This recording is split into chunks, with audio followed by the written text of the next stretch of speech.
नमस्कार, आप देख रहे हैं सी न्यूज भारत। मैं हूं आपके साथ प्रिया श्रीवास्तव। वक्त हो गया गुजरात बुलेटिन का। बात करेंगे गुजरात की खास और चुनिंदा खबरों पर। अहमदाबाद से शुरुआत करेंगे, जहां पर अमरावाड़ी पुलिस और ट्रैफिक आई डिवीजन के सहयोग से अमरावाड़ी में सर्कल पर पतंग की डोर से वाहन चालकों की सुरक्षा के लिए एक नेक पहल की गई। ये रिपोर्ट देखिए।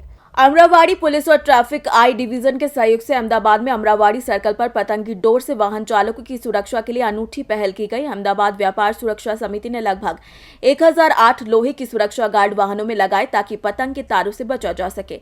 इस पहल से मां बेटी ने वाहन चालकों से सुरक्षित तरीके से त्योहार मनाने की अपील की। बता दें कि अमरावाड़ी पुलिस निरीक्षक PH मकवाना ने ट्रैफिक PI HB रावल ने वाहन चालकों को सुरक्षा गार्ड प्रदान किए। व्यापार हित संरक्षण समिति के बैनर और गार्ड के साथ सावधानी बरतने की अपील की। आपનું નામ અને પરિચય આપો। મારું નામ યોગેશ અગ્રવાલ છે। હું અમદાવાદ વેપારી રક્ષક સમિતિનો અધ્યક્ષ છું અને અમારા ઉપાધ્યક્ષ છે હિરેનભાઈ પટેલ અને અન્ય આખી ટીમ છે સાથે। અને અમે લોકો દર વર્ષે અને ઉત્તરાયણના પર્વને ધ્યાનમાં રાખીને દર વર્ષે આવા આયોજનો કરીએ છીએ કે જેનાથી જનજાગૃતિના કામો પણ થાય અને લોકોની સુરક્ષા અને સલામતીને પણ ધ્યાનમાં રાખી શકાય। આજે અમે લોકો અમરાઈવાડી પોલીસ સ્ટેશન, આઈ division police station police, traffic police અને અમરાઈવાડી વેપારીઓ જે અમારા દુકાનદારો, નાગરિકો અને જે સ્થાનિક અમારા સોશિયલ વર્કર્સ છે એમને બધાને સાથે લઈને અને આ કાર્યક્રમને નાગરિકોને સુરક્ષા સલામતીનો જે ગાર્ડ છે એ લગાવીને અને નિવેદન કર્યો છે કે રસ્તા ઉપર જે તિરંગો છે એ પણ આપણો જ છે અને આપણા નાગરિકોની જવાબદારી છે એ તિરંગાનું પણ ધ્યાન રાખે અને અકસ્માત ન સર્જાય એ રીતે વાહનોનું ચલાવે।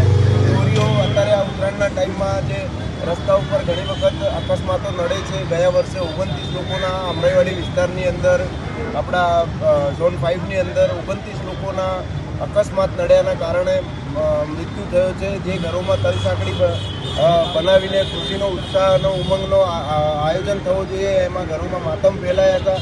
એટલે આપણે એમ વિચારીએ છીએ કે ભાઈ બધા સાથે મળીને જાગૃત બનીએ અને એકબીજાની સુરક્ષાનું ધ્યાન રાખીએ અને વાહનો ચલાવતી વખતે પણ આપણે સલામતીનું ધ્યાન રાખીને અને સલામતી અને સુરક્ષાના જે સાધનો છે એનો ઉપયોગ કરીએ, જેમ કે મફલર છે, હેલ્મેટ છે, ગાડીઓની ઉપર જે લોખંડના તાર વડે આપણે સુરક્ષાનો એક કવચ બનાવવામાં આવે છે તો એનો પણ ઉપયોગ કરીએ કે જેનાથી આપણે આપણી સુરક્ષાની સાથે સાથે આપણા પરિવારની પણ જે અપેક્ષાઓ છે એને પૂરી કરીએ।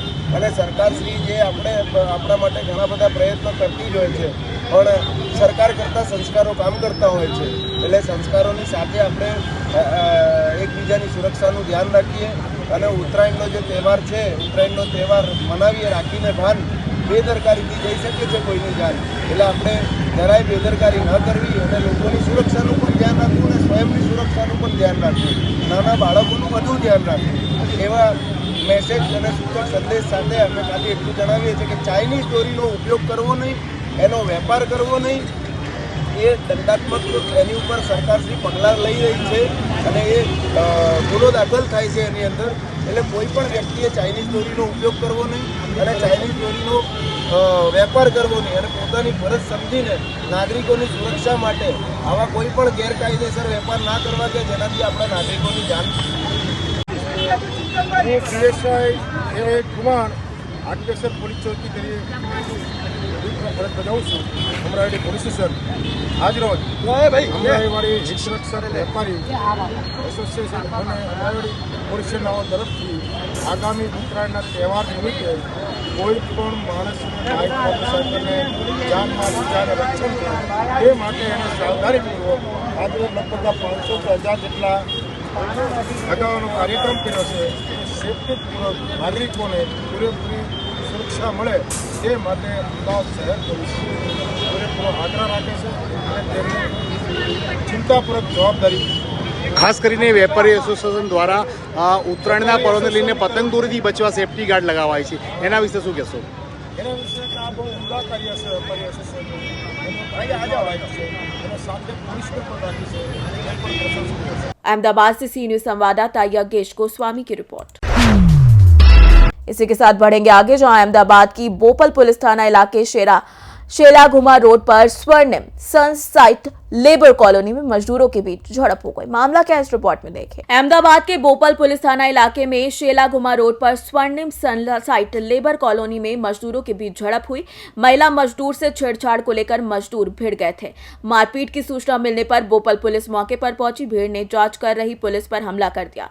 बोपल पुलिस ने 3 अलग अलग शिकायतें दर्ज की। आरोपियों को राउंड अप भी कर लिया। पुलिस ने 112 लोगों को राउंड अप किया। इस अपराध में 15 आरोपियों को गिरफ्तार किया गया है। फिलहाल बोपल पुलिस पूरे मामले की छानबीन कर रही है।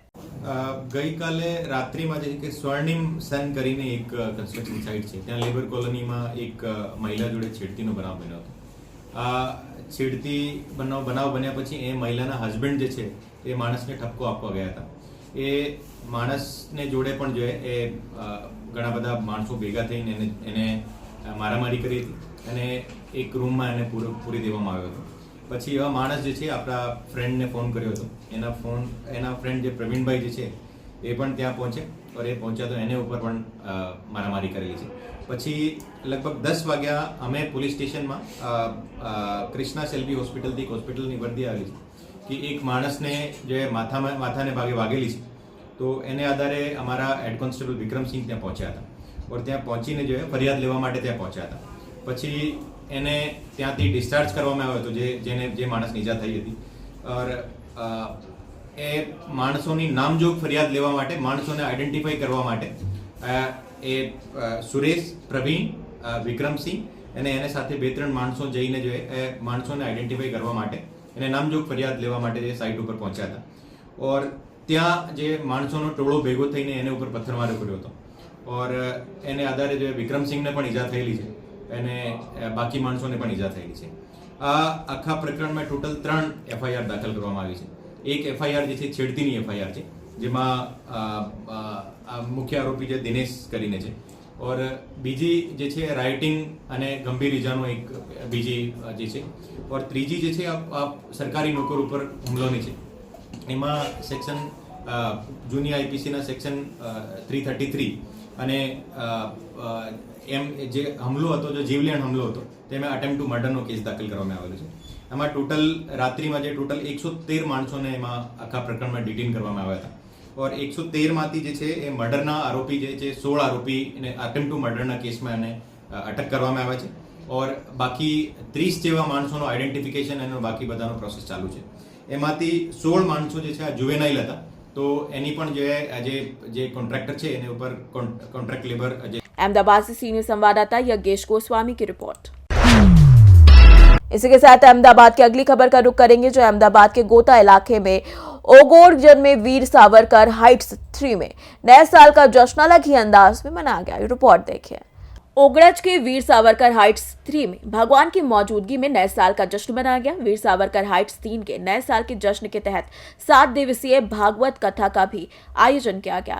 इस दौरान भगवान वामन, श्री कृष्ण वासुदेव और माता यशोदा का श्रृंगार कर भव्य माहौल बनाया गया। आयोजन का उद्देश्य भारतीय संस्कृति, परंपरा और संस्कारों को अगली पीढ़ी में संरक्षित रखना था। समिति के उपाध्यक्ष विरल व्यास ने कहा कि पहल युवाओं में हमारी संस्कृति की विरासत को संरक्षित करने की बेहतरीन उदाहरण बन सकती है। વીર સાવરકર હાઈટ્સ 3 માં હું રહું છું. મારું નામ વિરલ વ્યાસ છે અને અહીંયા હું ઉપપ્રમુખની ફરજ બજાવું છું. અને આ રહ્યા અમારા કમલેશભાઈ કોઠારી જે પ્રમુખ છે, અહીંયાના ચેરમેન. અને આ રહ્યા અમારા હિંમતભાઈ પરમાર જે અહીંયા મંત્રી છે. અને લોકો અત્યારે નવા વર્ષની ઉજવણી અલગ અલગ રીતે કરે છે, પણ અમે બધા કમિટી મેમ્બરે વિચાર્યું કે આ વખતે આપણે નવા વર્ષની ઉજવણી કંઈક અલગ રીતે કરીએ.